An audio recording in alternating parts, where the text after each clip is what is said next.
हुब्ब दुनिया व कराहियतुल मौत, दुनिया की मोहब्बत आ गई, मौत से हमें नफरत हो गई। जो काम हम कर रहे थे, जो काफिला हमारा दावत का बढ़ रहा था, रुक गया। शिर्क, बिदअत और मासियत की गर्मबाजारी हो गई। जिधर देखो शिर्क दंदना रहा है।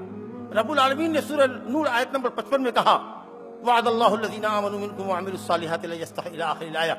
अगर चाहते हो कि जमीन में मुसलमानों तुम्हारी खिलाफत हो, तुम्हारी हुकूमत हो, तुम्हारा दीन इस्लाम सब दीन पर गालिब रहे और तुमको अमन और आफियत की जिंदगी मिले, तो एक शर्त है रब्बुल आलमीन की, याबुदूननी ला युशरिकून बि शै, सिर्फ मेरी बंदगी करो, मेरे अलावा किसी को नहीं। लेकिन रिदाए तौहीद तार तार कर दी गई, बिदअतों का डंका बज रहा है, गुनाहों का सैलाब मचाया, हुकूमतें छिन गई मुसलमानों से, दुश्मनों का तसल्लुत, इसके सबब हम खुद हैं।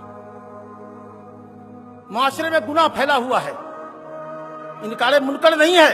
कुछ जमातें निकली, भलाई की तरफ दावत दो, बोलो नमाज पढ़ो, तकवा तहरत करो, तस्बीह हो तहलील करो, दाढ़ी मुंडे को मत कहो दाढ़ी रखो, शराबी को मत कहो कि शराब छोड़ो, मुनकर पर इनकार मत करो।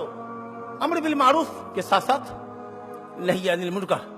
जिस तरह से परिंदे के दो बाजू होते हैं, एक बाजू से कभी कोई परिंदा उड़ता नहीं है, उसी तरीके से जब तक भलाई का हुक्म न करो और उसके साथ साथ बुराई से रोको नहीं, मुआशरे में इसलाह नहीं हो सकती। और शेखुल इस्लाम इब्न तैमिया ऐसे शेखुल इस्लाम के लक़ब से मुलक़्क़ब नहीं हुए। एक जुमले में बात खत्म कर दी, कहा कि दुश्मनों के तसल्लुत की सिर्फ एक बुनियादी वजह है कि हमारे उलमा और मशाइख और उमरा और सलातीन फिरका बंदियों में पड़ गए।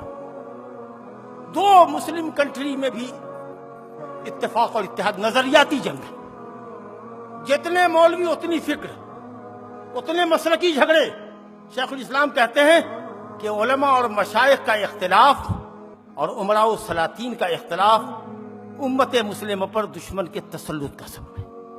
अगर ये उमरा और हुक्मरान वक्त अपनी रियाया में अल्लाह का तक़वा इख्तियार करें और ये उलमाए दीन उम्मत को मसलकी गरोहबंदियों में न बांटें और किताब और सुन्नत के प्लेटफार्म पर खुद मुत्तहिद हो जाएं और इत्तिहाद की दावत दे के आओ अल्लाह की किताब की तरफ और नबी की सुन्नत की तरफ, उम्मत वाहिदा बनकर फिर इंशाअल्लाह दुनिया के